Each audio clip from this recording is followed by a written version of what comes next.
This is Live from the Table, recorded at the world-famous Comedy Cellar, coming at you on Sirius XM 99 Raw Dog. And on the Laugh Button Podcast Network, we have with us today a full house. We have Tanael, Joachim, or TJ, as we call him, Comedy Cellar regular and Comedy Cellar podcast returnee. Welcome, TJ. Thank you for having Mike me. Pesca is here. He's been on the show before. Mike Pesca is an American radio journalist and podcaster. He is the host of the daily podcast, The Gist, and editor of, upon further review, the greatest what ifs in sports history. Periel Aschenbrand is joining us from Jamaica. She's on vacation, but such is her loyalty to the show that she is zooming in from her hotel room. It looks like a nice hotel. It's not bad. And is that the ocean behind you? I can't quite see. It's actually the Caribbean Sea, but Well, the Caribbean Sea, I think, is part of the Atlantic Ocean. I'm not Is it? sure on that, but that could be Googled easily enough. We're just looking at a map. They touch. Yeah, it's, well, all the oceans touch. I mean, the Atlantic and the Pacific touch, right? Like at the Cape Horn, right? And the Panama Canal. Yeah, so it's all one big body of water at the end of the day. And the Mediterranean Sea, and that touches the... So anyway, Noam Dworman, of course, is here. Noam is also joining us remotely via Zoom because COVID has struck the Dworman household. You can run, but you can't hide, folks. After 2 years of assiduous mask wearing, social distancing, and hand washing, COVID has come to the Dworman house. And we wish Juanita Dworman, Noam's wife, a speedy recovery from this seemingly never-ending virus. Noam is so far symptom-free. We wish him continued health and yes. So anyway, but Noam is being cautious. And I just realized the T-shirt I'm wearing. I sleep in this T-shirt. Whatever it says. My T-shirt says matzo balls. I'm guilty as charged. Yes, my daughter. I'm doing my podcast now. Get out. How long has Juanita had it? She's had it since this morning. She woke up with a high fever. And very, very, very sick, like not the way you're supposed to be if you've had 4 Moderna vaccines. And she was vomiting. It's awful. It's just awful. Like, wow. Yeah. How is she now? Just tired, or is she still nauseous? I mean, I went into the room a couple times with a mask on just to make sure she was breathing. That's how sick she was. And but she seems to be a little bit better now, a little bit better. Did she take that Paxlovid? Paxlovid?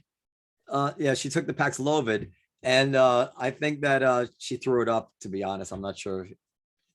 that's not how it's supposed to be taken. I'm not a doctor. That's not right. Hold on, what is Paxlovid? Does everybody know what that is? Paxlovid. I thought it was pronounced Paxlovid, but maybe it is. Maybe it is. I'm also not a doctor. The liberal version.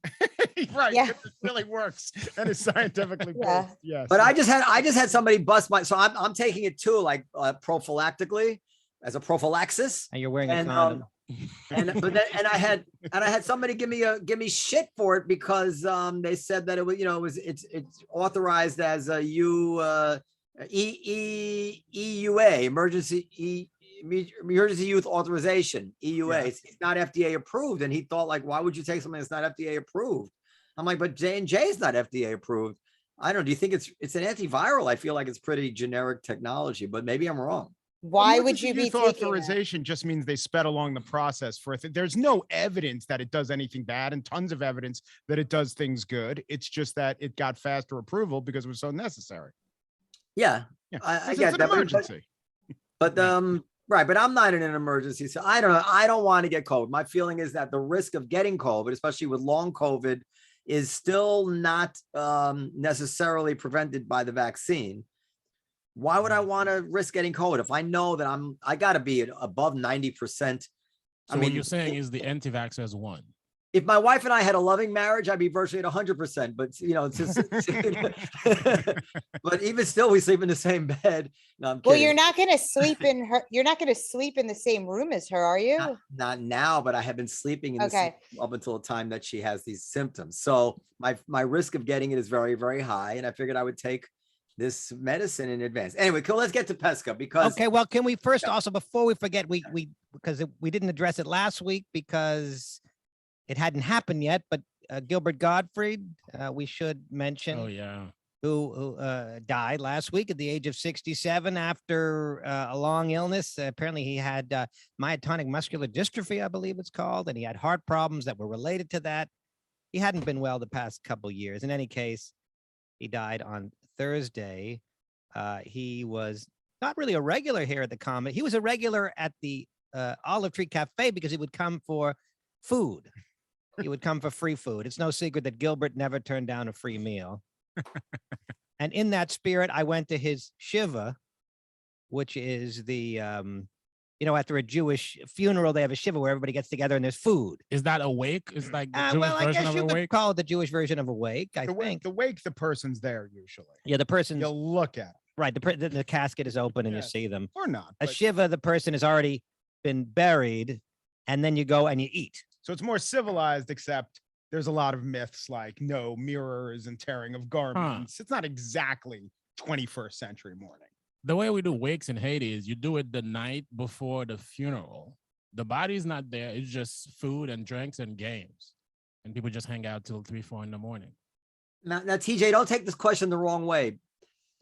That's a bad way to start, but like, there's a lot of movies about Haiti, but the only movies about Haiti have like, I don't know if it's called voodoo, but like some real scary shit. Is that real? They go with the one thing that everybody knows. And there's a movie about it made by, I think, some Harvard guy back in the, I want to say early 90s. Serpent and the Stone or something? Yeah, Or? the serpent and the rainbow. Yeah. I think it was. And it was Serpent and the Rainbow, basically yeah. what they really ended up finding out is that the thing that people use is like that powder that is stereotypically people blow it in your face and then you die and you become a zombie. It's sort of a drug. It puts you in a state that's sort of between life and death, and then people can just make you work as like this. But that stuff really goes on? There's stories. I've never seen anything with my own eyes, but I've heard enough stories from people that I trust to know that there's something a little weird going there. Now, Yeah. does the belief in zombies affect the wake ever? Not really. No. People just get drunk at wakes. They When still you're feel drunk, there's you're like not a 0% chance this person's going to be walking. Right, anytime soon. right. Yeah. And you can only turn into a zombie by the person who murdered you. So if you died of natural causes, you probably can't become a zombie. So it's just like a vampire. Interesting. Yeah. Yeah. Yeah. I will say, by the way, I was doing a bit of a Gilbert YouTube kind of binge, as they often do when people die. When Glenn Fry died, it was a week or so of Eagles YouTube videos, and and when Bowie died, the same thing. So Gilbert died. I watched his videos laughing, and I don't laugh much at comedy anymore. So that says something. And Yeah, he was very unique. And I will say he was unique. I don't know that we have, in that era, I know Noam doesn't like to talk too much about comedy. I'll keep it brief. But in that era, it seemed to me we had a lot of very original characters in comedy, like Dice Clay, like Bobcat Goldthwait, like Sam Kinison, like Stephen Wright. And although since Stephen Wright, there have been others that are similar, but I think he was the first to do that sort of thing. Emo Phillips.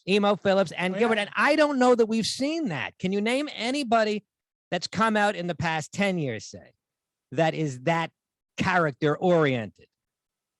Well, Periel hasn't made it yet, but yes, there are a lot of people like that. They're just not famous yet. I just don't think the industry is looking for those people anymore. Yeah, Well, I know a lot of comics who do stuff like that. Do Just you? one-liners, weird voices. Yeah, I don't see them here anyway. And it does seem that comedy is sort of taken I don't know if it's taken it's changed a trajectory, but this notion of comics as truth tellers has sort of taken hold. Yeah, comedy is important now. We have to speak truth to power and all kinds of other nonsense people like to say. All right, I'm gonna piss everyone off. I was literally reading a philosophical tract about comedy, and they were pointing out that there's this divergence where, well, comedians are the truth tellers, but also they don't believe everything they say. Like, how could both those things be true? And he was analyzing the idea or the question of how often do comedians actually stand by their premises, and the answer is something like only as much as you want to pin it to them. There's no real answer to that. Yeah, the thing is, funny is the end all be all when you're a comedian. But I do think the new trend is to think differently. I mean, I listen to some of these comedy podcasts where it's like, if you're not vulnerable and if you're not telling your own truth, Right. then you're not really doing comedy, right? Yeah, they're trying to change the narrative, really. But what's the point of it if I'm here doing some TED talk that somebody who's not a comedian could also do, being vulnerable? There are a lot of truthful things out there. The truth is available to anyone. So me going on stage and telling you the truth is not very interesting to an audience who's looking to connect or relate or have a good time. Don't you think Yeah, I don't know. Go ahead. Well, Go ahead.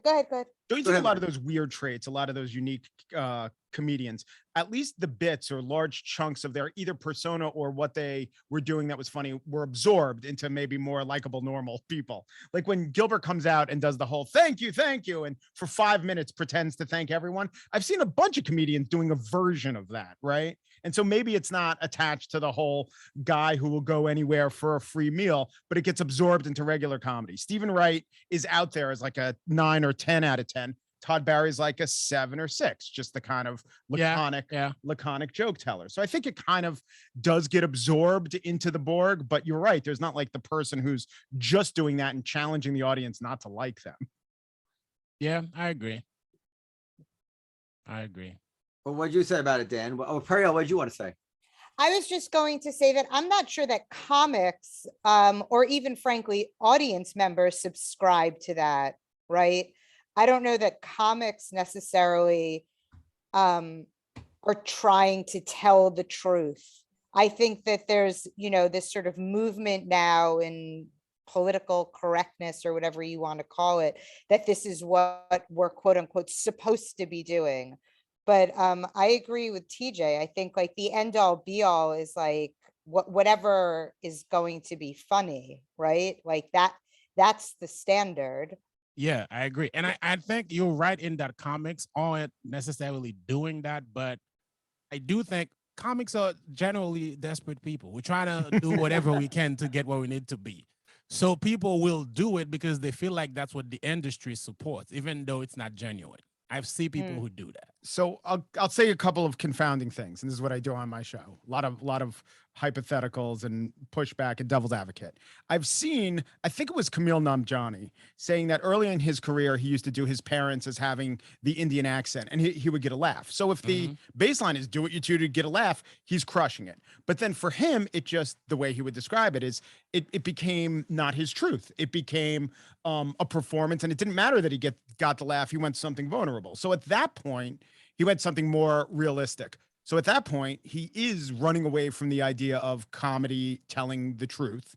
And then on the other hand, this is also what I was thinking of. Chris Rock had this routine about how we need bullies. Do you know the routine I'm talking about? You know, bullies shape us into better people. Yes. I know for a fact Chris Rock does not believe that. It's kind of an idea he's toying with. Yes. So, I mean, to me, that's totally legitimate. But does that kind of implicate? Chris Rock was on the cover of the New York Times as like spokesman for a black generation. This was 10 years ago, but as a guy who tells the truth. So does that implicate the idea that Chris Rock is telling the truth as opposed to putting out ideas that might be interesting that he doesn't necessarily subscribe to? I think a lot of that has to do with people who don't. Oh, sorry, no. No, I was saying when you say for a fact he doesn't believe that, you mean you actually know for a fact, or you mean that as an expression, like you just can't believe he really believes piecing that? Together. So I've talked to Chris Rock once. You probably have 100 times, but piecing together what he says, whenever he did the routine, which was a few years ago, since then, he talks about that one time at school, he got so upset by a bully that he brought in a brick in a pillowcase and hit the kid. And it was really formative. And he did lots of therapy to get over it. Like his whole comedy stems from the anger there. So that's not the kind of guy, and the kid who he hit was a bully. That's not a guy who says we need bullies, right? That's right. That's a guy playing with an idea about what does it mean that we think we need bullies. Yes. And there's something that comedians like to do, which is you take a perspective, even though you don't believe in it, you want to see how funny you can make that perspective. You sort of like playing devil's advocate. Can I make people laugh at this thing where when I first say it, they don't agree? And the exercise is me trying to get them by the end of it to be like, we get your point. We think it's funny. Well, it could be that Chris, A, maybe he does believe it, or B, he doesn't believe it, but he does believe that bullies play a role in society. Play a role and have some formative role to play. That even though we'd rather not have bullies, maybe they do something. Yeah, I think They that's a valid provide idea. some Right. formative. I took his bit to mean that he influence. thinks of being bullied as a catalyst for people very often to do Yes. things that they otherwise wouldn't have done, including being a stand-up comic or whatever it is. You know, I'll And show keep the them. ecosystem in check and in balance. You know, you gotta have formative moments in your life that make you who you are. If you have a very easy life where no one ever tries to bully you, I don't think you're gonna be driven to do great things. It definitely creates a lot of villains in Marvel movies. Or, you know. Right. I think that's the truth. That what comedians really try to do is not be truth tellers, but be provocative to the point where, well, be funny, but be provocative to the point where the audience says, well, that's an idea I hadn't considered before. That's and that's right. fine. That's great. But an That's actual philosopher would take that to the end. Well, what are the implications of your philosophy? And can you Yes. back it up in every single way? And a comedian's not trying to do that. So therefore, they're not really truth tellers as philosophers understand truth. Yeah, I mean, we're just trying to do something that Well, makes. I mean, there's no who's the philosopher version of Dave Chappelle with Well, it is millions Da- of dollars. It actually Exactly. is Dave Chappelle. We do it because it's entertaining to us and we like what we get from an audience. And there's, frankly speaking, rewards in it that may not exist in being a philosopher. I don't know what that even means nowadays. So, Well, there's different kinds of comedians. Some comedians fall into that category that you just described, and other comedians, like myself. I mean, I guess there's, you know, I do reveal some truths along the way, but that's, you know, I never thought of that as the main goal. Right. You know, I don't know if you've seen my act. Many times. and I Okay. think your act is also very personal. Would you say that? It sort of well, reveals some of your neuroses and yes, anxieties. it does in a tangential way, but there's very little truth in it in terms of my own life. I never had a Right. I never had a sex ed teacher named Mr. Morales that demonstrated condom use using his own penis. right. Right. So what that reveals about me, I don't know if that reveals anything It about me. reveals how your brain works. Other than Yeah. how my brain works, and what I Yeah. think is funny. And did Attell ever have sex with a girl doggy style? Because, well, that's just how she passed out. I don't think so. Maybe. I think Yeah. that reveals just The is whole mine. truth- I don't know, whole by the way, truth- if that joke would fly nowadays in the Me Too era, but that was a joke that he used to tell. I mean, that joke is probably 20 years old by now. His but- father probably beat him, but not with a globe, right? Yeah. The whole truth thing has gotten out of control. It really. I has. also mean, don't Well, think the that- notion that that's what we have to do. I mean, if you want to do it, great, and if you do it well, all the To better. make a perfectly almost trite observation, like in other genres of entertainment, whether it's music or film or like that, it's perfectly accepted that there's a million different styles and ways to Right. come at it, right? Why should Yeah, comedy be any different? It's like when you watch a movie, do you expect the murderer to be an actual murderer in real life? No. Where's this idea of truth coming from? You know what you're watching is something that was designed to get you to a place, which is ultimately laughter. I have watched old episodes of Beretta, and it takes on a different valence knowing what Robert Blake did. So it does help when the murderer is a murderer. Yeah. But I love to watch Columbo to this day. I mean, that is really, I think, one of the highest achievements in television. Anyway, before we get to Dan's list, I just want to say that this is Mike Pesca has a nice triumphant story of being canceled and then uncanceling himself. I don't know if he wants to talk about it, but Great. I'd love to hear that because I looked you up a bit before I came, but I don't know too much. So I'd love to hear it. All right, I'll explain to you, TJ. I don't necessarily embrace the word canceled. I will say this. I had a show on a podcast network. It was canceled because of opinions I have. Now I have my own show. So maybe in a lot of ways that adheres to the definition of That cancel. sounds like cancellation. So what happened was for 7 years, I started doing my show, The Gist, and it is news and analysis, and it's my opinion, but I'm not bludgeoning you with my opinion. It's more like I worked for NPR for 10 years, and I had a friend there who would say that after you study a subject and know enough about it, you've earned some analysis. So there's some earned analysis or earned insight, right? Not me just shooting from the hip. And I kind of hate shows where you kind of have where the person leads with his strong opinion and then you scratch it a little and there's nothing there. Anyway, so I tried to be humble and I tried to always have really good discussions that led to something. My favorite kind of guest was someone who I disagreed with and we hashed it out a little bit, almost never angrily, and we got to a better place. Anyway, the organization, the place I used to work, very much embraced that. It was known for being contrarian or never taking the What's expected the tack. place? It was a place called Slate, slate.com. Oh yeah, I'm familiar. So I was there for a long time. And then a discussion arose in a Slack channel, and Slack and the just the mechanics of Slack do come into play and play a part of what happened. But I took the position. Do you remember when Donald McNeil, the New York Times reporter, took a trip with kids to Peru in 2019, and he used the worst of the ethnic slurs in order to get clarity on a statement that one of the high school students were making? Do you guys know what I'm talking about with that story? Yeah, she asked him a hypothetical. She's somebody, and she used the N word. Mm-hmm. And should this guy be suspended or something? Or some kids use it, and she was asking, "Do you think this guy should be suspended?" And then to clarify, he repeated the word back to her. Did he? Yeah, I don't know if she said it, but he kind of to clarify said, "Do you mean the N word?" and then he says the actual word. Right. So this was a big discussion in media because the New York Times had some backlash afterwards. Many people some people in the New York Times were saying Donald McNeil should be fired. And then the reporter for the New York Times, Ben Smith, wrote a column about it, and it got posted in a Slack channel on Slate, and everyone in Slate was talking about it. And everyone who offered an opinion on the subject said, yeah, this guy needs to go. For what? For just voicing this word 2 years ago in a trip to Peru. And I dissented. I disagreed. I, of course, did not do so with sharing the word. But what I did was I tried to do a couple things. I tried to mirror the opinions of the people who were talking to me. I tried to say, yes, I understand your point for sure. I wasn't belligerent. I, of course, not only didn't use the word, I didn't use the phrase, the N word. I've heard that could be triggering. So I linked to a couple things. And one of the things I linked to was a John McWhorter piece about the use mention distinction, because I think he wasn't using the word as a slur. He was mentioning it for clarity. And one of the reasons I did that was John McWhorter, who's been a friend of mine for years. He's awesome. He's great. He had a podcast on Slate, doesn't now. We both left, but this did not go over well. And there were Wow. So you're saying you were the original Joe Rogan before Joe Rogan? Is that what happened? I'm really into getting vaccines, though, is the thing. Except Rogan used the word. Rogan did use the word. They went back, and he also used the word, right, and he used it not as a mention. He kind of used it as a use, and there were other things involved there.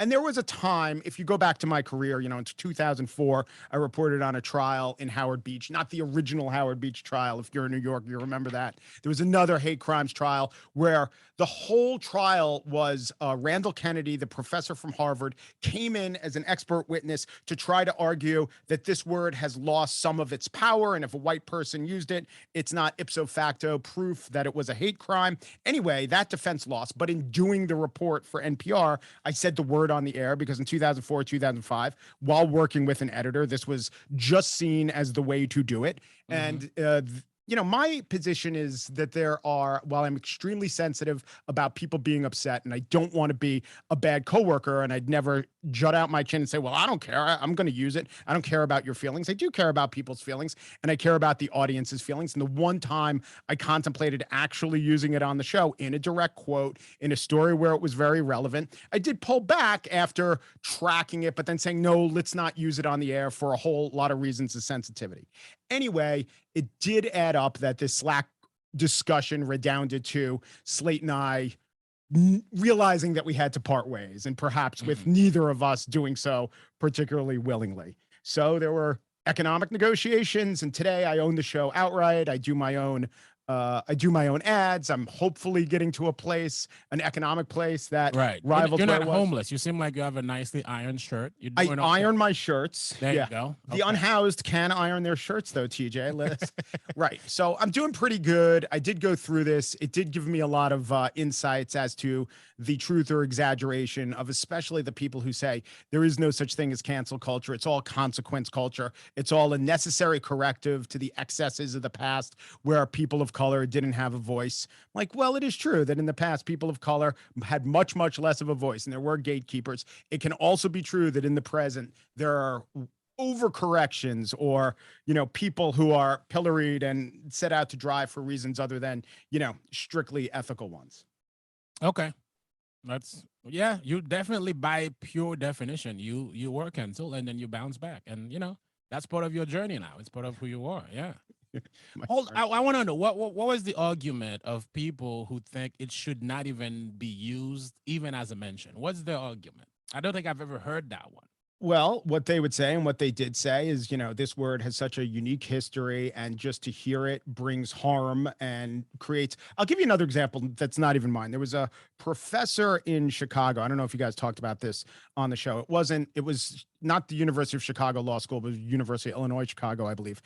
And he, for years, had been doing he'd been giving a test, an exam, where, as an example, they had to, the students had to weigh in on the legalities of a person using ethnic slurs and sexist language in terms of they had to put themselves in the position of being lawyers defending a company against charges that they had one of their employees do this. So this guy wrote on the board, I think I forgot what he wrote that was sexist, but he did not write the word. He wrote N dash blank, blank, blank. Mm-hmm. The argument was just the presence of that. Well, I'm taking an exam at a stressful time. I'm a 22-year-old Black student. I just have to be confronted with this. It's so harmful. It hurts me so much emotionally. I can't exceed on the exam. And there was a huge investigation into the guy. The investigation continued. A small strand of the investigation was the guy saying something hyperbolic like, I know you're going to kill me. The word kill or death was like, don't, slaughter me for this, was brought up. That he then, accelerated things in that his investigation brought up physical violence. Jesse Jackson literally at the law school clamoring for this person's job. But to answer your question, that's the idea, that just the evocation of the idea of the word is harmful and makes causes an emotional hurt. Well, Creates maybe a workplace that you can't get along in. I want to say a couple things about that. First of all, as you were saying it, Your sound's not great, Noam. If you could turn up the volume, or I might have seemed like I zoned out a bit, because I had thought that he had repeated the word, and I just read 2 accounts of it that actually managed to make it unclear whether he repeated the word or not. It's You mean weird. McNeil? Yeah. Whether he repeated the word back to so. And one of the reasons is that you can't get clarity in the original account because they won't just say what he said. But even McNeil's blog, where he describes it, he writes it in a way that it's not clear. So I think he probably didn't repeat the word, because I think he would have written that. Right. But he was That's very semi-exculpatory. I get that. Very clever the way he wrote it. But I just want to say that, growing up, Mike's a little bit younger than me, I think, but growing up, if you came of age in the 70s or thereabouts, and you didn't grow up in like Mississippi, if you heard the N-word being said by a white person, especially, you generally heard it said by a progressive person in the furtherance of a progressive adjacent reason. So like John Lennon had women are the N-word of the world. Mm-hmm. Randy Newman, the guy who writes all the Disney songs, Mm-hmm. had the song Rednecks, Right. where he said like keeping the N-words down, and he says it because in character. Bob Dylan and Hurricane. Bob Dylan, but F. Lee Bailey, when he cross-examined Mark Furman, he said, have you ever said, and he said the word, right? Yeah. And there was no controversy about F. Lee Bailey saying the word at the time. Chevy Chase and Richard Pryor, when they did that word association, the most famous SNL sketch of all time. Yeah. Chevy Chase said the word right to Richard Pryor, and I would imagine Richard Pryor would have known if it was offensive. George Carlin outrageously said the word. He actually calls Eddie Murphy and Richard, or whoever the black comics teacher. Yeah, I know that bit. He calls them the N-word, Yeah. all to make a point. And nobody at the time, as far as I'm aware, ever complained about these things. So people need to understand, it's fine. The rules have changed. You can't fight City Hall. I'm even jarred by it now in a visceral way that I didn't used to be. I'm fine never saying it again. But people should not pretend that it was not okay, or that Black people didn't accept white people saying it when they thought white people were saying it with a proper cause in mind. Now a professor who teaches James Baldwin will get in trouble simply for reading James Baldwin's words. And we're supposed to pretend that, well, actually James Baldwin wrote it, but he never intended anybody to say it. I mean, it's not believable, right? Yeah. So it's a rewrite of history, and it's ex post facto punishment, and it's just not right, no matter how you look at it, in my opinion. And for me, the question wasn't so much over the word, although I am a real free speech advocate. And the show that was supposed to air the day I was started my indefinite suspension was literally an interview with Suzanne Nozzle, who's the president of Penn, and we were that's the First Amendment advocacy group, and we were talking about these issues. For me, the bigger issue was the role of dissent and disagreement within an organization. And yeah, let's say there are two people and they have strong views and they're hashing it out in something like a Slack channel. Isn't that for the good? Isn't that in general? I mean, you have to stay within confines, but doesn't that sharpen the editorial project when you could use your opinions and use your debate on each other, and then you present it to the public? Or the other part of it, in that Slack channel, literally everyone shared this opinion. So if the publication was going to weigh in on it, I just thought it would be an improvement if they perhaps heard another point of view. And this way they could say, oh, there might be people in the reading audience with this point of view. Let me pre-address it in the piece that's going to result. And I think a lot of that is being lost. Not everywhere. I mean, I think the Atlantic has it. I think that the New York Times, most of it tries to have it. But in general, if there is a tension between causing discomfort within the organization that puts out journalism or an opinion piece, and if that is seen as, well, the discomfort could really be, could really backfoot one of our employees or one of our staff members, versus, well, this might be uncomfortable, but the product will be better, and that's a better way of thinking. I do think societally we are erring on the side of, harm reduction rather than strengthening arguments. Is this a good lead into Twitter and Elon Musk, or do you have another topic you? By the way, no, it's good. But let me just add a couple other things. If you do like a hard Google search of rollingstone.com, which is a pretty progressive website, they use the N-word. Maybe they don't anymore, but they did until pretty recently.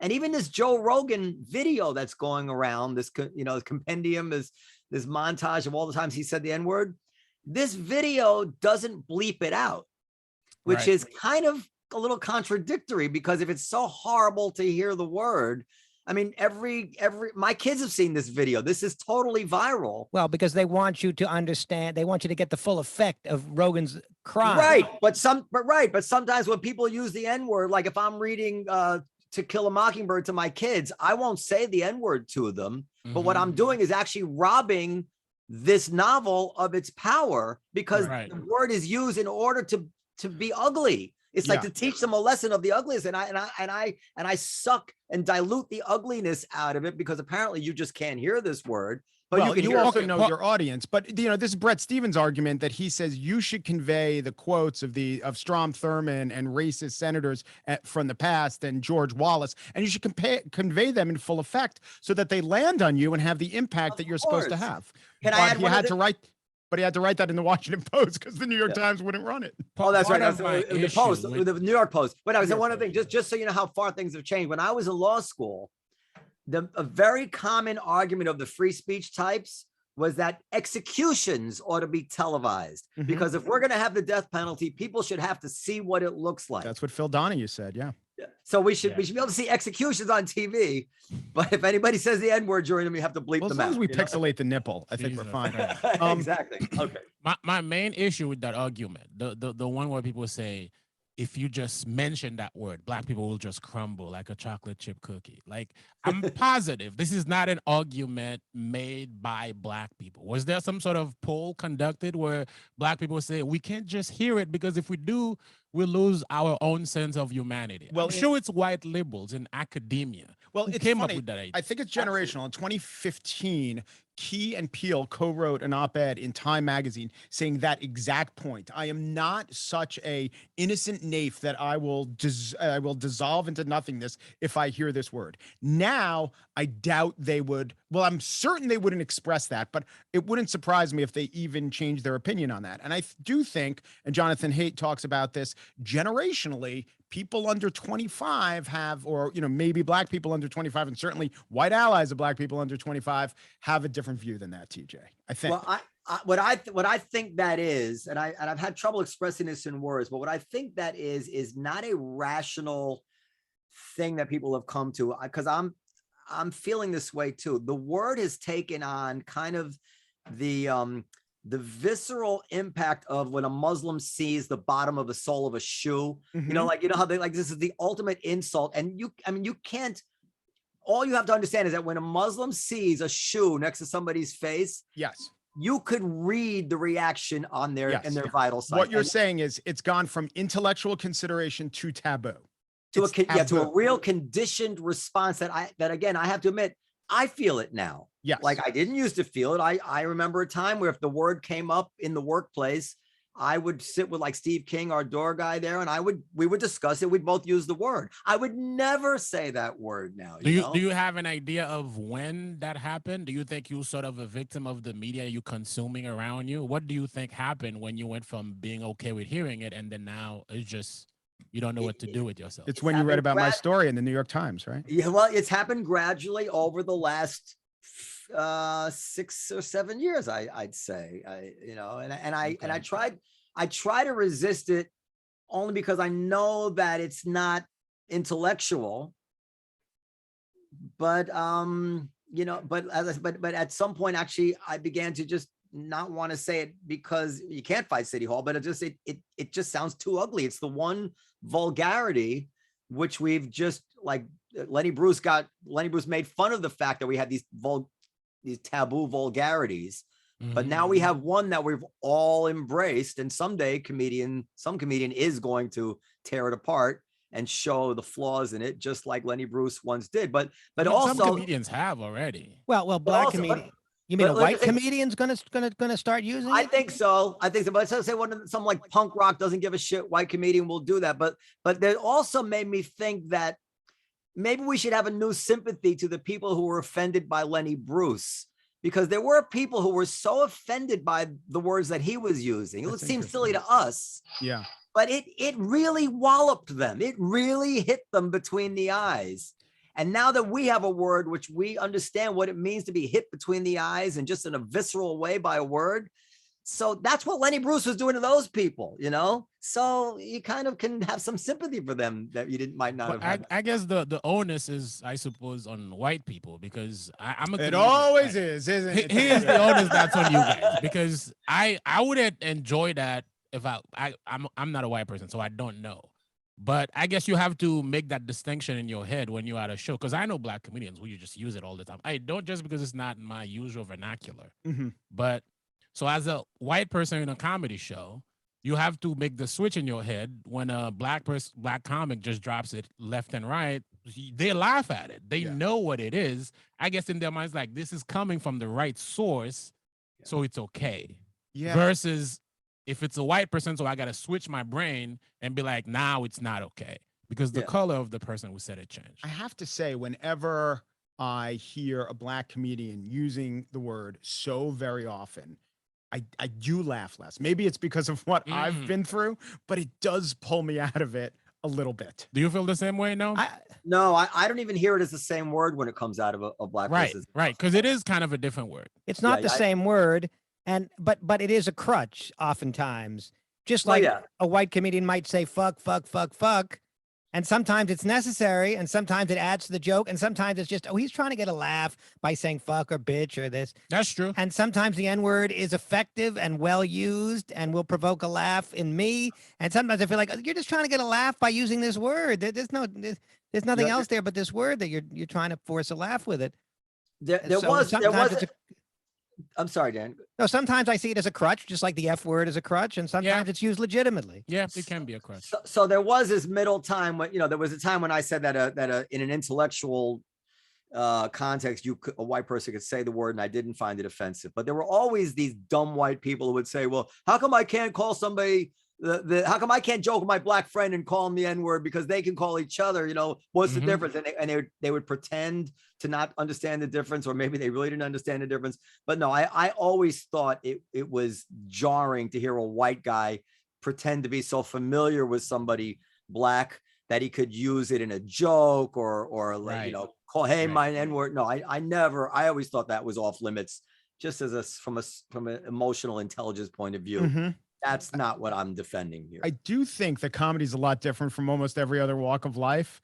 And let's just take institutions that might have a use case for this, like a law professor, an English professor, or what I do, a journalist. I think at this point as a journalist, I would almost never use the word, not just me, but most journalists wouldn't. The price is too high. And you just want to be an ethical person who could communicate to the audience as an ethical person. And I think at this point, even using the word in a reference, just marks you as something other than that. And therefore, I would choose, I think that we've come around to the consensus of, well, whether or not it's maybe not our place to weigh in the depth of the feeling or the honesty of the feeling or where the feeling comes from, as long as our Black colleagues are expressing that this is a feeling, we could certainly abide by that. But So let me just answer and then let's get on to Twitter. So I agree with that. What you're talking about is essentially manners and respect. Yeah, of manners. the utmost. Etiquette. However, one thing I will never say is okay. For whatever reason, if somebody says that word, and we all know they were saying it in the service of a battle or a feeling they had against racism, they're using it to describe an injustice that bothers them righteously and correctly. For that person to be punished in that context is wrong, wrong, wrong. And anybody who doesn't understand that's wrong is just lost touch with what morality means. You could say he's wrong. You shouldn't have said that. It was impolite. You should be more diplomatic, whatever it is. But if we all know that you were saying it because you were outraged by racism, this is madness. You can't get me to say that that's right. You just can't. No, I'm just going to end our, I don't know if this is Twitter. Go ahead, Dan. I just want to say I disagree with you wholeheartedly that any white comedian in anything resembling the foreseeable future, maybe in 100 years, the word will have lost all meaning because black and white will be a colorblind society or will be all mixed together. But in the foreseeable future, I disagree that any white comedian is going to take on the N word. Let's see. But Well, what happened to Joe Rogan? I mean, nothing. No, we got to move on from this subject. Go ahead, Dan. Go ahead. Get to your next subject. Go ahead. Okay. So on a related matter, I don't know the details of Elon Musk. I guess he made an offer to buy Twitter, and now he's talking about a potential 10. I don't even know these. I was a finance major. You think I'd understand this shit? But apparently he tweeted like, well, back then no one had $43 billion, so it was 43 billion. I mean, he's got 200 billion. Yeah, but that's the price tag. Right. So now he's talking about a tender offer with a hostile tag. I don't fucking know. Poison pill, whatever.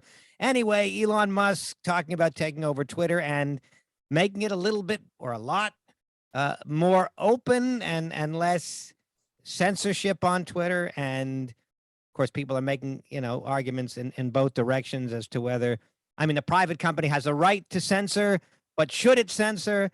And, what role is Twitter a public square, basically? And therefore, is the constitutional right of free speech applicable? But anyway, these are the arguments and the take it, Mike. Come on, what do you think, Mike? No, well, it's not. It is a public square to the extent that they have some sort of corporate responsibility not to allow, literal hate speech, the old school definition from 1999 hate speech or targeting or things that would be allowed in terms of free speech under the law. So I'm just not buying the idea that what Elon Musk wants to do is get on Twitter and rewrite the rules to make anything possible and to invite Donald Trump back. I think it's something else. I think it's mostly trying to, he is a troll. He likes attention. So I think maybe this whole thing is not actually to buy Twitter, but just to make, some points and to get attention about Twitter. I don't think that it would make Twitter a more profitable enterprise to invite, most of the people they've kicked off back on. Yeah, it's one of those things. He does like it. He's on it all the time. He's very popular on it. And sure, he's a free speech guy. I could get why he would want to go in that direction as to remove all the restrictions. But my beef with all the people who sort of look at places like Twitter and Instagram and Facebook, and then they call it public square and public utility. That is just simply not true by the basic rules of it. It's a company owned by someone. Yes, but you don't pay money to use it. But there's the idea of the common carrier. The telephone company was and is, but especially when there was one telephone company, was a private company. And yet if the telephone company said, well, we're going to listen to conversations and ban any that deal with homosexuality, I think everyone would say, well, you can't do that because you're a common carrier. You should be regulated as such. I think Twitter has gotten to the point close to that, if not that. But I feel like that's different though. If the phone company wants to listen in on you versus Twitter allowing anyone to use Twitter, I think Twitter is in the right and the phone company is in the wrong.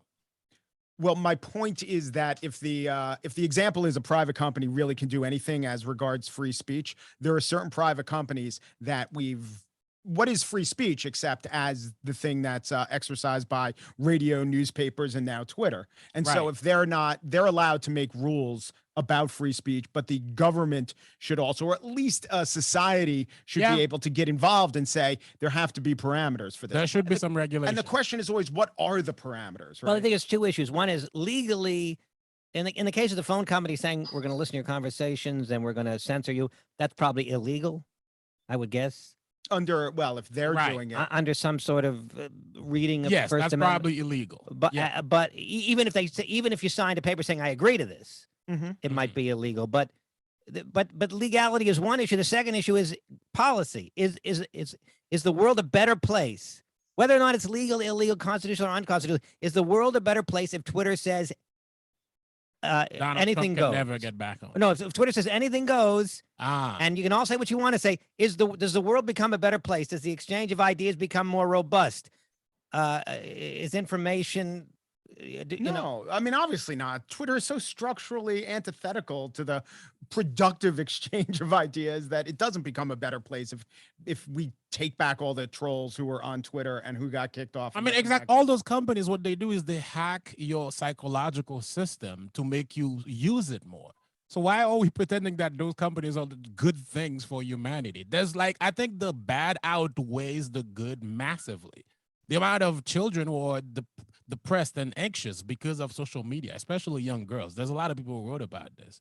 So Yeah, the go ahead. good that social media gives us as a society, I don't think it's enough to make us look at social media as this savior and this great new tool that we have. Well, we don't really know. We've never run the experiment except without starting with no regulation. And then, oh my God, it's a shit show. Let's have some sort of regulation. And then Elon Musk gets upset and makes a I think most of them offer. started with some regulation. All right, I have a bunch of things I want to say about this in no particular order. One is that when Parler got deplatformed, that's when I first have to, if that's the right word, deplatformed, I don't know, when nobody would sort of a denial of service, right? That's when this common carrier argument actually began to seem more plausible to me, because up until then people had said, and it rang true to me to some extent, well, if you don't like it, start your own app. Right. And then now that it seems like starting your own app really may not be all that possible, then at that point, now all the arguments about monopolies and natural monopolies and AT&T, these are all they're not ridiculous, that's for sure. And then on top of that, so it was the left which was saying, you don't like it, start your own company. But now it's the left that's complaining. The left was kind of embracing this free enterprise argument for a while, but they're distancing themselves from it quite rapidly now when Elon Musk wants to own Twitter through a free enterprise mechanism. And then now we could say to the left, well, if you don't like Elon Musk buying Twitter, start your own Twitter, right? All of a sudden, what happened to that argument? Why can't you guys just go start your own new Twitter? Anyway, so that's interesting to me. Next thing that I thought of is that, if there is some empirical evidence that like the retweet button or the like button or whatever it is really damaging people, it's not crazy that you could regulate the safety aspects of this in the way you regulate, mechanical products and stuff like that. That's not crazy. I'm not advocating, but I'm saying I'm open to that argument. But on the issue of censorship, using a little, very simplistic analogies. If my daughter comes home repeating some dumb ideas that she heard somewhere, would my inclination be I don't ever want to hear that out of your mouth again? or my inclination be to expose her to something that would lead her on her own to realize that these were dumb ideas? I think the answer is obvious there. Similarly, you could probably study nations that have more censorship, and I believe you'll find that there's more conspiracy theories believed in the countries where censorship is more accepted. So I think there's good reason for us to believe that censorship doesn't work, it backfires. And so then yeah, but an totally unregulated Twitter, that would lead people who smugly say, well, just let it ride. That's really not going to work out either. You can't have people abusing each other and saying horrible things to each other. But you would think that they could create some sort of system where someone who tweets something would have a place to put backup to his opinion. And just if he didn't fill out those fields, that would be an indicator to people reading it to be skeptical of it. And then somewhere where people could refute it in some way, and maybe some sort of Rotten Tomatoes thing where the people who are experts would score it, and then the public, like, you could create a lot of skeletal, interesting ideas. These are kind of off the top of my head over the last 48 hours that you could give people a way to look at these tweets we're afraid of and trust them. Most people are not stupid, and create a way that they could learn about it and come to intelligent conclusions about these things, more often than not. That would be a great way I think, to approach Twitter. Yeah, I think part of the problem with that is a lot of people are stupid, so it's hard to trust them to get that done. People are not so stupid. My other thing is what does a free for all Twitter look like? Because I don't use Twitter much because I've found it to be the most vicious of all the social media platforms. It's already a pretty shitty place as it is. And you guys know porn is allowed on Twitter. People just post whatever they want. So do we know what Elon's plan to make Twitter even more free? Because it's already pretty free to me, the way I see it. What is he trying to do with it that could make it even allow Trump back on? What's the idea? I think we might be mistaking lawlessness for freedom. I wouldn't call that free. Well, first of all, to the idea of more censorious nations have more conspiracy theories. Yeah, that's probably true. It probably also tracks with literacy rates. But, Freedom House and some other organizations rank the freest societies. And the EU, America's up there, and we have certain freedoms that no one can touch. And the French, you're not allowed to lie about the Holocaust in public. Is that more freedom or less freedom? I'm not exactly sure. It's less. But countries like Canada there are limitations on, say, the amount of marketing you could do to children. And yet that kind of makes for a freer society, even though in the one or two rules, that's one example of free speech you're not allowed to engage in. I think, TJ, what a free-for-all Twitter looks like is basically Twitter. I mean, right, except for a tiny sliver of people we already have it. Right. Elon's on Twitter. It's just that Trump isn't, and Elon didn't, go pretty far to fomenting. So what are people afraid of with Elon buying it? People hate Elon, I think. People hate the cut of his jib, essentially, and they think he's a libertarian. He is complex, insofar as he has well thought out politics. They are a lot more complex. And I really don't think that what he's really trying to do is buy Twitter. I think he's really trying to get attention for the plausible act of buying Twitter, which no one else in the world can actually plausibly lay claim to. Well, but Mike, there were really these outrageous Twitter censorships of things. The most famous example being this Hunter Biden story, which that's right, I remember that. Which perhaps, and to me, that was, I've done episodes on my show, that was weighing in a way that was, a finger on the scale, unlike anything we have ever seen. And it was improper. It's not that the fact that Hunter Biden really did have a laptop and give it to a blind guy in Delaware, that doesn't really say anything about Joe Biden, but to suppress the story, I think, was a step too far.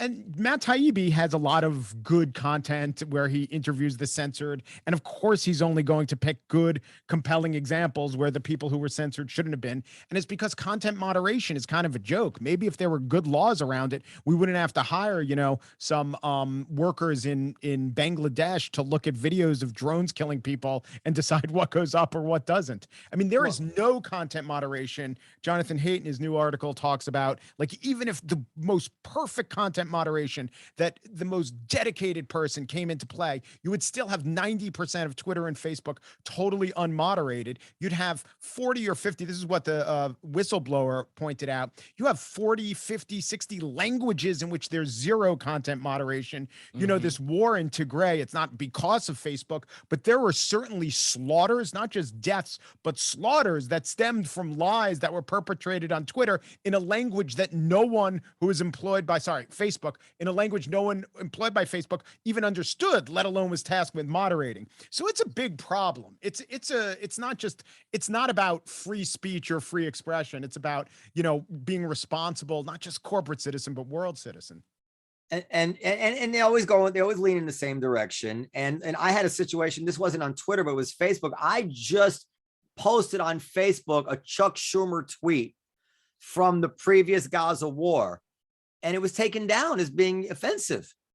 Like it's crazy, some of the stuff they do. Now, of course, you can blow this up out of proportion. Like I think our society, you know, our society is not suffering from lack of freedom. Our society is much more suffering from this bubble phenomenon where these I hate to use these jargon words, but everybody has their own intellectual information ecosystem. So I was talking to a friend of mine who was a labor lawyer, a very smart University of Pennsylvania lawyer, you know, and I was talking to him about this Hunter Biden thing. I said, well, yeah, but that Tony Bobolinsky interview, you know, and he's like, what are you talking about? I'm like, you know, that big interview that Tony Bobolinsky did. He'd never heard.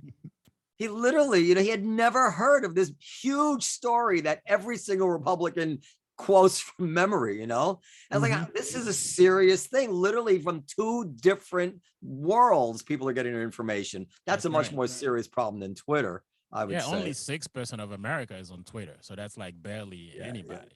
You think it's only 6? Yeah, I read that somewhere. That's why I like Twitter. I wouldn't believe that shit. Twitter's no. I mean, you read it on Twitter? No, not on Twitter. Not on Twitter. Okay, Dan, you want to talk about the Jen Kirkman thing? Well, since we're talking about Twitter, I wasn't going to mention her name, but first of all, I tried to. Nicole can beep it out if you want. I don't want to. I'm not trying to. So this comedian, LA based, I think, but maybe she's in New York now. But she had said that, well, I want to talk with club owners to try to protect female personnel, comics, and wait staff from sexual predators that work at these clubs. This was after Louis had won a Grammy, and she kind of, this individual kind of took to Twitter to talk about sexual predators working at comedy clubs and how outraged she was that very few people were outraged that Louis won a Grammy. Anyway, she recently tweeted somebody had tweeted recently that Louis C.K. performed here the other night. I guess he was here 2 nights ago or something like that. And so this person tweeted, if you're going to have sexual predators work at your club, USA Comedy Cellar, which is our Twitter handle here, the Comedy Cellar, at least you shouldn't have surprise guests. In other words, all comics should be announced. I'll read it to be fair to her. She said, hey, Comedy Cellar USA, victims of assault don't want to see sexual predators on your stage. We certainly don't want to be surprised by them. Either stop booking predators or put out warnings before every show that clearly state that there will be a sex offender performing. And that's, she retweeted that. And she actually also retweeted somewhere, I guess I don't take the time, but somewhere she said that we shouldn't have surprise guests anymore. That was the way she thinks we should handle it. This doesn't make any sense, does it? That is ridiculous. Has she ever performed here? No. What if she no, she's never performed here, and she's never agreed to discuss stuff with us. But but what she does, I believe, know that we have a disclaimer that goes out to every person who makes a reservation, and as soon as you walk in, which says we never know who might drop in. Right. So essentially, don't come, swim at your own risk. And if someone does drop in that you're unhappy about, you can leave without paying. Yeah. So it's not really it's a false plausible. It's not really plausible to say that that anybody has the right to be upset if somebody drops in. Everybody knows that people might drop in. So I'm not sure. But what about I mean, they do have the right to be upset, but they also have the right to leave, which you tell them they can do. So I don't know what the problem is. Here's the No, they don't problem. have Here's the- the solution. They have the right to not want to see that person, but they don't have a right to be upset with the club. If we listen, if you walk in and say, listen, before you come in here, I want you to know people might drop in on the stage you don't like. You Yeah. can't say, no problem, I'm coming in, and then get upset about it. I would say you don't have that right. Now, Yeah. Noam, what about the other clubs that she is saying also have surprise? She called out, I think, was it Laugh Factory or some other club that she was upset with? I think Chris D'Elia was on. Well, stage. look, I want to say that when I first put Louis back on, the one argument I didn't have a good answer for at the time was, well, people feel really strongly about this, and you're surprising them with this. I didn't dismiss that argument. You remember this, Dan? Yeah. So that's why I said, okay, I can't deny that people really do feel this way. That's why I said, well, from now on, I'm going to just warn everybody up front. Don't be surprised. But if he does come, I'm happy to pick up your check, which I thought was an elegant, if I do say so myself, solution that any fair-minded Really person genius. would have to say. How any fair- often has that happened? The counter argument, happens. the counter Yeah. argument, Noam, to that is to play devil's advocate because Sure. people obviously they still came after you at the time. This was like 3 years ago when you instituted that policy or something like that. They said, well, Yeah. what about the wait staff? The wait staff, they don't have the choice not to come to work. This is their job. And now you're putting them in a weird position because you're having somebody that might make them uncomfortable coming into the Yeah. club. Yeah, I mean, the way I handled that at the time, I don't want to rehash the whole thing, is that I had intensive discussions with the wait staff about it. I know people will dismiss that because they'll say, well, what could they say? But the truth was, and you can hear it on some podcasts we did, the female wait staff was extremely supportive of him because I believe they had known him already for years. Right. All the And girls I know are fine with it. it was hard for them to all of a sudden become frightened by him. But that I didn't really have to face that with anybody member of the wait staff. I don't know how I would have handled it. I wasn't going to back down. It's still my place. I still have the right to put Louis on.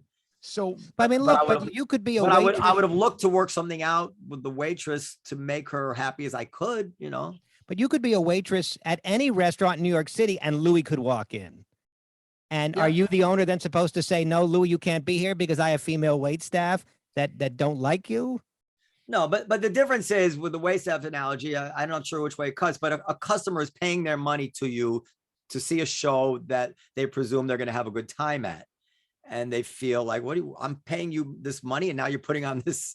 I don't want to even use the term that she used because I don't believe it's true, but So whatever. if I may ask, over the years that it's been, how many people have said I was surprised, I didn't like it, I want a refund? Significant number. Okay.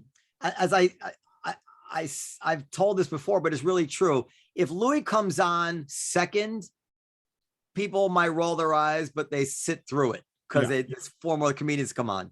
If he's the last act, if he's closing out the show, then people will say, oh, you know what? I think we want to go and we want to because we've seen and we can get the show for free. So there's a little bit of opportunism that Right. comes into But by that. and large, I've been here where he's dropped in, and I mean, the 2 times that it's happened, people went nuts, and I didn't see anyone not going nuts. They loved it. Yeah. I mean, Yeah. I'd say 98% of Okay. the people love it. So what is Maybe the practical 99%. downside to take what this comedian says? What is the practical downside? Why wouldn't you say, all right, we're going to have a new policy, and Louis, you call me when you want to come on, and we're going to put your name on the board? Oh, well, we Would did. that We be a difference? tried that one time, and it people just showed up with placards. Right. And that creates a bad environment for the other comedians and for the guests. So basically, if you were to embrace this critique, there's no workable solution other than the one you have. Always pre-announcing it works much worse than what you have. So really what she's proposing, and I'm not questioning her faith, is don't have Louis at the club. I am That's- questioning Yes, her faith yes. because I think as a comedian, there's an element of jealousy there. A lot of people don't want to deal with life is not fair. Louis is more famous than a lot of us. Not all comedians are going to be equally famous, no matter how hard you work. That's a different story.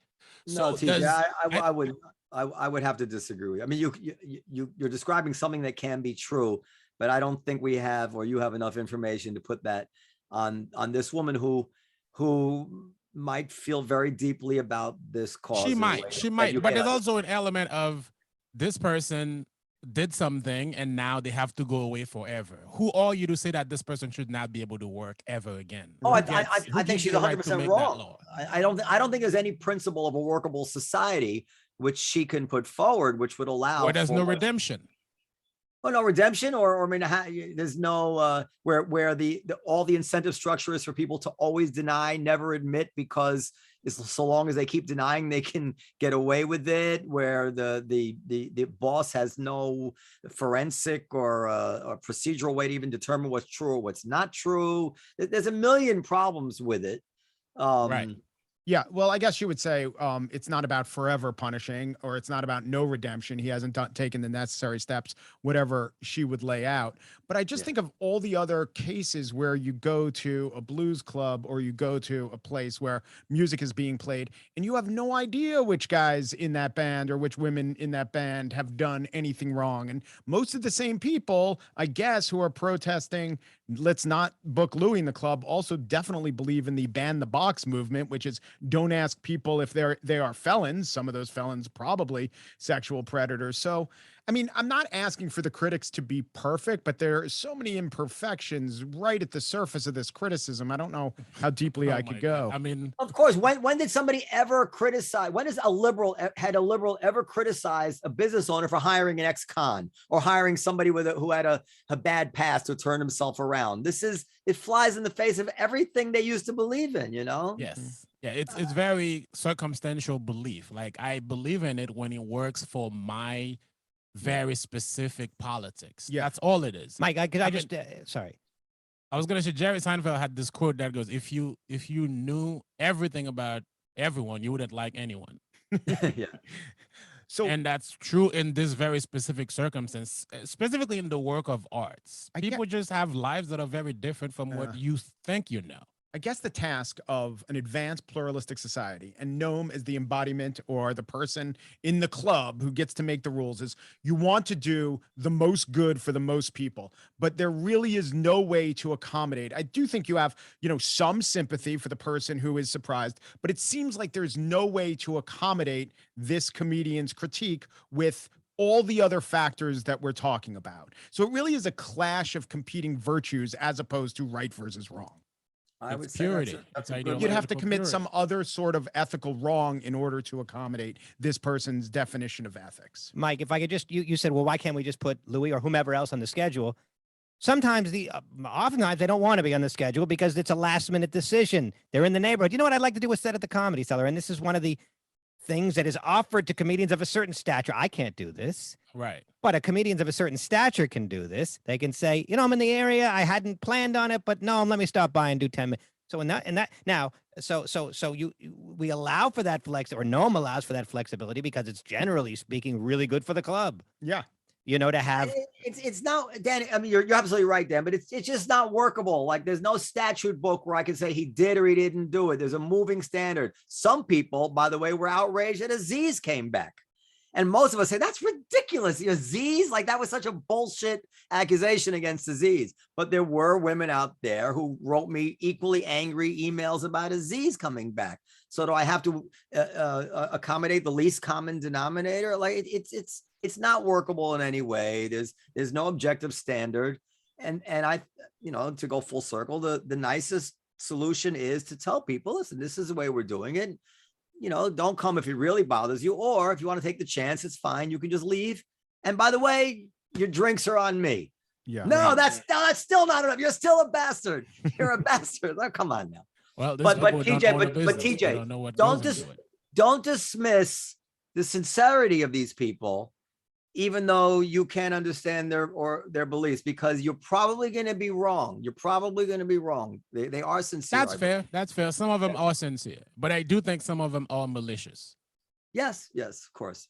Right. But you better to assume that it's sincere and see how strong the ground you're standing on is, assuming that they're sincere. when you start to dismiss, this is my kind of way of looking at it, because even if I suspect it's not true, if I dismiss it as insincere, I'm also avoiding grappling with the arguments. It's a way to bypass a good faith consideration of what they're saying. And like that would have been how I would not have come to the swim at your own risk thing. Come on, these people are full of shit, you know? No, so I try to take it as in good faith.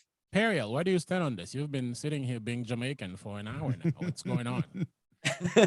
I'm just stoned out of my mind. No, I'm just kidding. No, I'm not. I think I agree. I actually agree with Noam. And I think that we walk as women specifically into situations every single day. And we talk to rapists and murderers and people who have committed quote unquote crimes far more egregious than what Louis was accused of or admitted to or whatever that was. I mean, I'm certainly sympathetic to women who have been sexually assaulted and or raped and who feel, and I do. Neither of which Louis was accused of. Let's be clear, but go ahead. Yeah. Right. Well, I didn't say that. No, it's just, yeah. But and I really don't like the word triggered. But I'm sympathetic to that reaction, right? But I think that it is disingenuous to not simultaneously acknowledge that we deal with those men every single day. Right. So the fact that you know certain things or certain alleged things about certain people, I think there is a tag on the door that says people might drop in, and if you don't like it, you're welcome to leave. Yeah. But why isn't that the case at every single restaurant then, right? And every single shopping. Well, because I'm presenting them rather than a random thing. Okay. Anyway, what's next? That's the point I brought up. You could be a flight attendant, and Louis gets on the flight, and you have a right to say to American Airlines, "Hey, you can't let him on here because I'm not comfortable with this." Imagine that. I'm sure it's not the same. As a matter of fact, well, it's not the same. It's not the exact same, but there's similarities. If you paid for a first class ticket and Louis sitting next to you, I think that Dan's point is well taken. Well, but I'm not sure that an airline has the right to keep somebody off the flight because they don't want them on the flight. I'm not sure. But I think they can do no flight list, but that's only in the case of terrorism or something specific. But I mean, I am choosing. Well, let's move on because Dan had a bunch of topics, and I want to try to get through at least one more. Oh, well, my top topics were, I tell you, the segues on this show are second to none because one of my topics was about the singing Easter songs on board some airline. I don't know if y'all saw that video. No. What's that? That is a perfect. What's an Easter song? It was a song about Jesus anyway on an airline. You didn't see that video? I saw it earlier today. Yeah, there was a video. They had a guitar and there were people singing. Oh, it was like very Vatican II service, kind of Godspell, hippie. Yeah, it was, I don't know. It was a Jesus. It was a Christian song. I assume, and it was. Was it Spirit Airlines? No, Holy Spirit Airlines. No, I think it was EasyJet, or it might have been. No one knows if it was chartered or not. That hasn't been determined, whether it was a regularly scheduled flight or a charter flight. Elon Omer tweeted, it's been getting a lot of Ilhan, yeah. It's been getting a lot of views on Twitter, this video, and Elon Omer tweeted, well, what if my family wanted to sing a Muslim song? How would that go over? And so there's been a lot of controversy that why are we letting people sing Christmas or Easter songs or Jesus songs on a plane? And we probably wouldn't let them sing a Muslim song or a Jewish song. And why is anyone allowed to sing on a plane? I mean, that's kind of like disturbing the flight.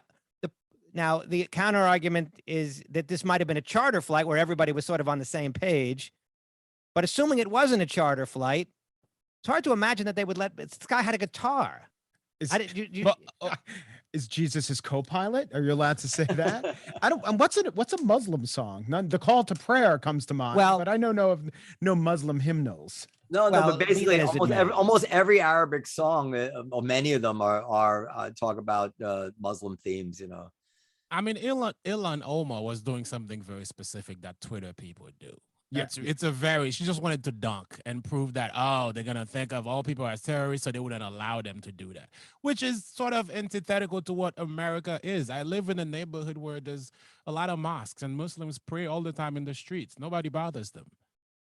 So what she's trying to make which point exactly? That Well, she's trying to make I think there's 2 points that are being made. One is, yes, people, Muslims are, especially on an airplane, might be thought of as terrorists. The second point is white Christian privilege. They're allowed to do whatever they want. They can sing songs about Christmas. They can sing songs about Easter. They can sing songs about Jesus. And no other religious group would be allowed to do this because we live in an imperialist, white supremacist society. That's the point I think she was mainly trying to make, and that many people on Twitter have made.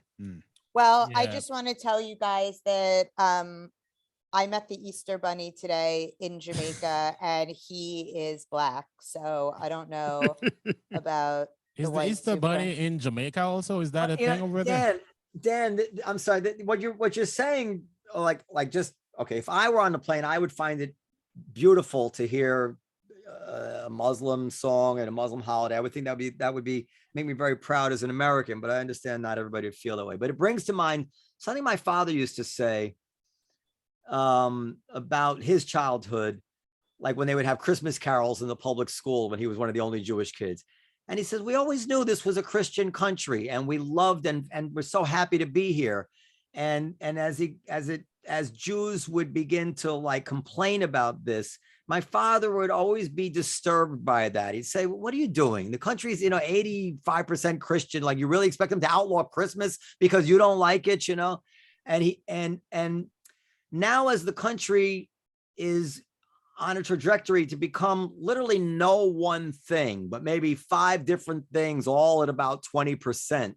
Right.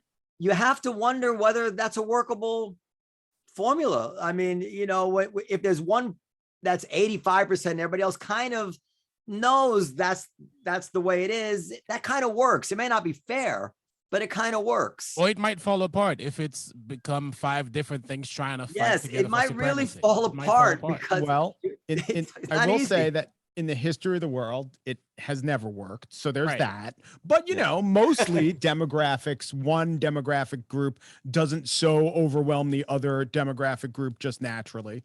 The best closest example is the Netherlands, but we don't even think, they have Protestant and Christian and inter-Christian sectional violence. But we don't even think of that as race. And one of the reasons is they were able to solve it. And generally the West was able to solve Christianity. So it kind of becomes lower salience. And maybe we could do that with race. The Lebanese tried to do it by having a system of government where they said vice president's going to be an Arab and treasurer is going to be a Christian. That didn't, and they wrote textbooks about that at the time. Oh, this is the way to go. And then 10 years after the textbook was written, it descends into civil war and doesn't seem to be a great example. Right. But I do think, I've looked a lot at the demographics and I talked to our mutual friend, Yasha Monk.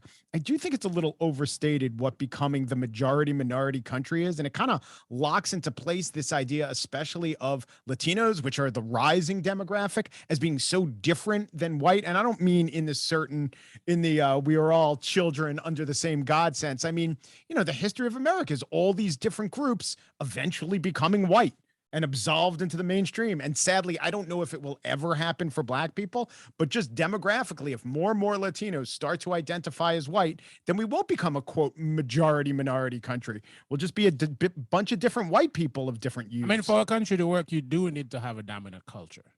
Not even a race, just a dominant culture, because multiculturalism, as attractive as it is as an idea, like you just pointed out, it hasn't worked. Well, you have several cultures that work perfect. You at least need ideas that we more or less agree with, and I think that is... Those are the ideas that become the dominant culture. Yeah, well, I don't know if the culture is a song, but it's at least things like the Constitution's pretty good and not perfect. And George Washington, okay, he had his good points, stuff like that. Yeah, I mean, the most important point we're forgetting is what kind of bottom losers sing on an airplane? It doesn't matter. Anybody. It doesn't matter if it was Jews or Muslim. Why are you singing on a plane? I would find that annoying coming from anybody.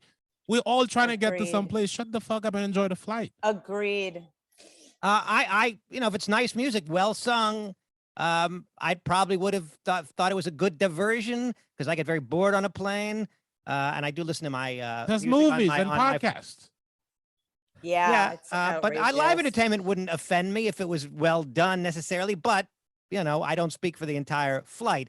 Again, it might have been a charter flight, and that hasn't yet been established. Maybe no Right. one on the flight itself was offended. Were there people on the flight who were outraged, or just people who saw the video? I don't know, because nobody on the flight has thus far chimed in. And so we don't really know the situation. And I think thing is- everybody I'm here- saying good night to everybody. Wait, I wait, gotta Periel. run. I think everybody here is going to agree. If you're 5 different things, if a country is made up of 5 different things, the only workable solution is that everybody wants to pull together to be 5 legs or something of one thing. And so many of these things, like this cultural appropriation thing, these are so damaging to our future. The notion that we should rub up against each other, begin to appreciate various things that these other people expose us to, but then it's off limits to you. You Right, shall right. not cook their food. You shall not wear their fashion. This is crazy. And this makes me pessimistic. If you were to close your eyes and imagine what a healthy country would look like, that's Yeah, pretty yeah. easy to do. It's And contrary yet to human everything nature. I the mean, left that's how- seems to want are the opposite of what is the obvious things, the obvious direction we should be moving in. So I mean, that's literally the definition of culture. No one owns anything. Everything that a culture has, it came from somewhere. Somebody saw it. They were like, let me replicate this. They either make it better or worse. And then you have cultures and they evolve. I mean, you have New York State. There's like maybe 70 different cultures in New York State, but they all Probably in Jackson, Queens, there are 70. Exactly. So this idea that you should never touch something because there's one group that owns it is one of the dumbest thing that the left has sort of come up with. Food Well, gets yeah, so if- much worse. when you see this white guy that we were talking about beforehand who's complaining about too many black people in country music, it seems so obviously racist to us, right? But Yeah. then it's literally the logic of cultural appropriation. And Like it's literally very dumb, but precisely somehow the same people logic. accept it because it's the target is white people. That's what Yeah. we've done now. We've made everything acceptable if you're shitting on white people. Yeah. All right. What I guess percentage we of gotta people go. who raise a cultural appropriation argument really are representative of the country? What percentage of Americans really feel strongly have an anti-cultural appropriation stance? Small but powerful, just like cancel culture. Yeah, Very, there's very been a small, few very times where I've powerful. heard aspects of it where I thought maybe this has some merit. For instance, I remember Beyonce, and there were a couple of South African artists who said Beyonce borrowed or stole ideas from them, and she never gave them credit. Beyonce or Shakira? Beyonce, As Beyonce. Beyonce. So it became like, okay, maybe But most of the there's arguments, something most there. of the quote unquote valid arguments with cultural appropriation, like Colonel Tom Parker and Elvis and black music, it's not really cultural appropriation, it's just ripping off and Right, not Right, paying. right? exactly, And that- which is very different from cultural appropriation. right. Bye, everybody. I gotta run. Periel's Speaking of got to culture, run, why run, don't you get your hair braided while you're in Jamaica? And, Well, that's what I was just gonna say. Like, if you guys could have figured this out in the past, hour, I might have been able to come home with braids. I think you have to. When are you coming speak- back? You coming back tomorrow? Yeah, I'm coming back tomorrow. just All right, remember, we look Bob forward to seeing you. Marley. I don't know if you know this, Perry. Bob Marley was half white. Well, actually, it's funny. I'll say this very quickly. I came to see Noam's band at the Olive Tree the other day, and you guys were amazing. But somebody was also singing a Bob Marley song, and I was wondering. Soon it's going to be that like white people can't even sing Bob Marley songs Yeah. without Oh, I've heard that argument before. People go really. there. That's People are dumb. okay. Well, I'm going to get braids. Bye, Okay. everybody. Right. Okay, so that's it. Well, I know Mike's big inflation guy, and I did write that down on my list. But we've been doing this like an hour, and Oh, I want to hear. I'm interested in this. We can. I'm a can. big inflation guy. well, I don't know. You tweeted a couple things about inflation. Oh, yes, I did. Let me just intro the section, and Okay. we'll do it briefly because we're running out of time. Inflation is running wild, everybody. Good intro. You nailed it. Well, we don't. It's not This the. is my favorite intro. It's of not the evening. inflation coupled with unemployment that we had, the so-called stagflation in the 70s. It's inflation with full employment. Yes. So the economy's heating up. Yes. Okay. but we got inflation. Mike, You're a finance major. This is how I don't remember anything. This is how it's supposed to work. When you have low employment, you risk inflation. It's called the economy running hot. You don't want it to happen. Here's my problem with the discussion around inflation. I was mostly in, leftish, progressive circles, and I was always of the opinion, we're talking from like 2010 to 2020. Yes, inflation isn't a problem now, thank God. So let's not do everything to prevent it no matter what. But at the same time, it could be a problem, which seems like a rational thing to say since it has reared its head and to some extent is just a natural consequence of other economic factors.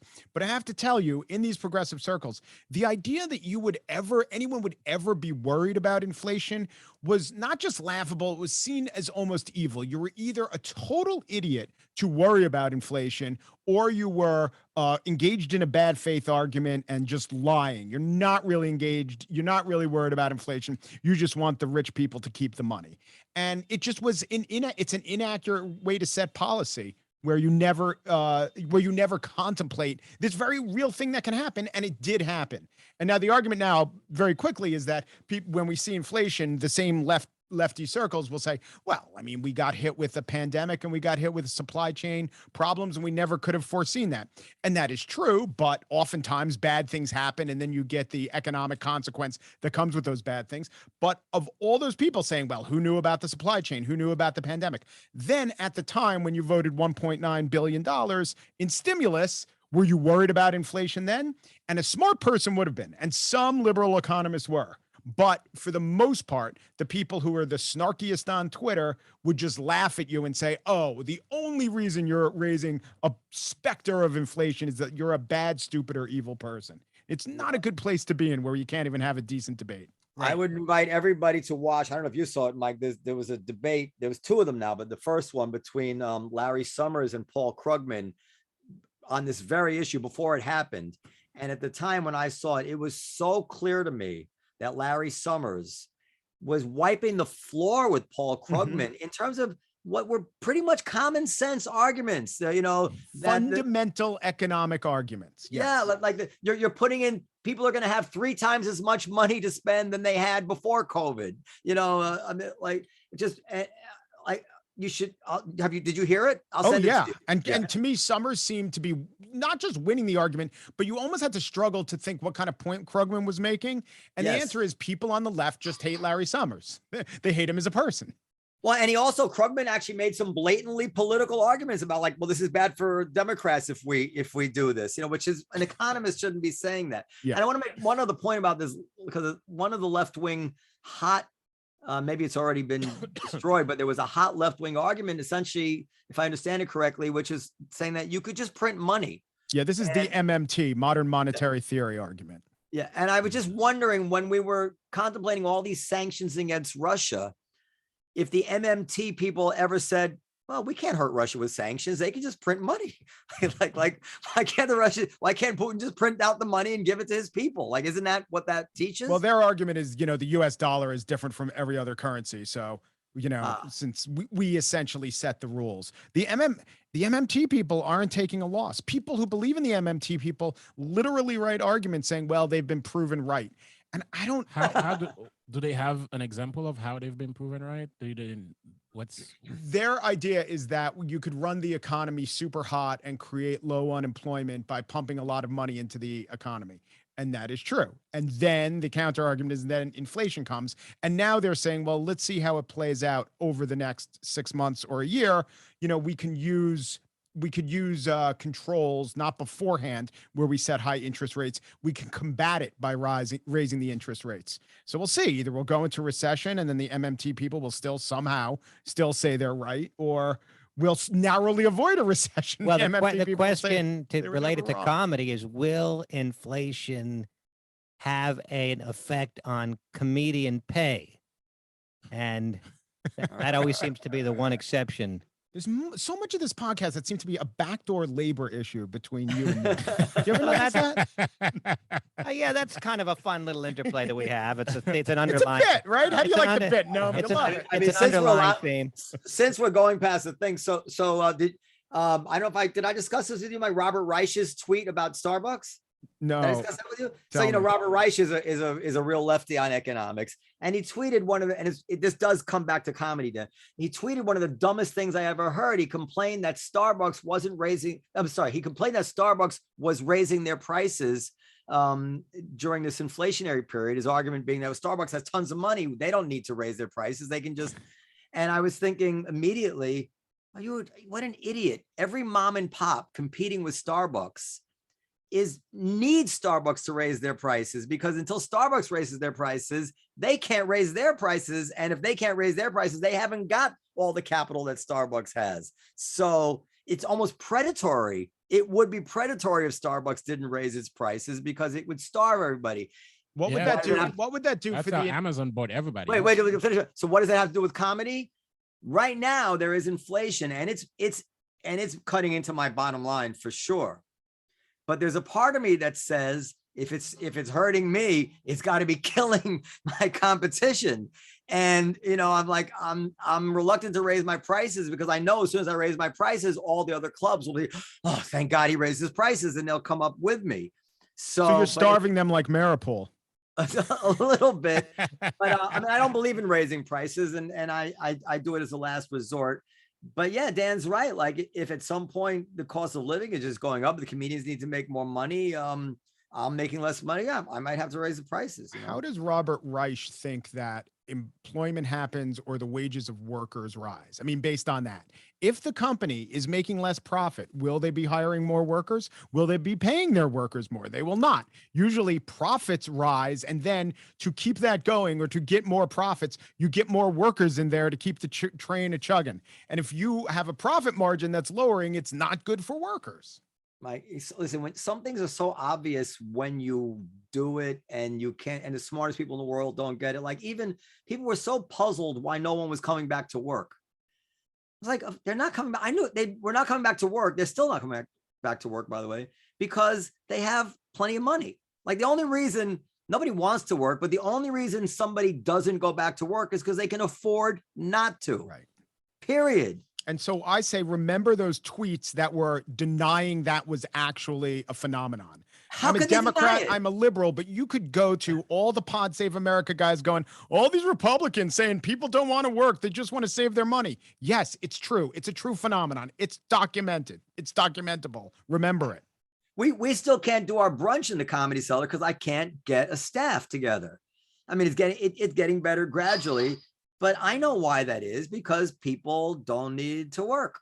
And by the way, I have a lot to say about this, but just in general, the Republican conservative point of view that we need to worry about our incentive structure to get people to work, not making things too easily, not cutting checks too easily. This is all very real. And you can believe that's all very real and true without wanting to see people who really need money being denied. But it's kind of like people have to go one way or another. They can't accept it. It's like I always say about stop and frisk. I was never comfortable with stop and frisk. And I became very much against it when Bloomberg blew past what was, in my opinion, the law of diminishing returns. But I never thought it didn't work. It's not the same thing it can be against stop and frisk, but to say, oh, it has no effect on crime. Well, of course it had an effect on crime.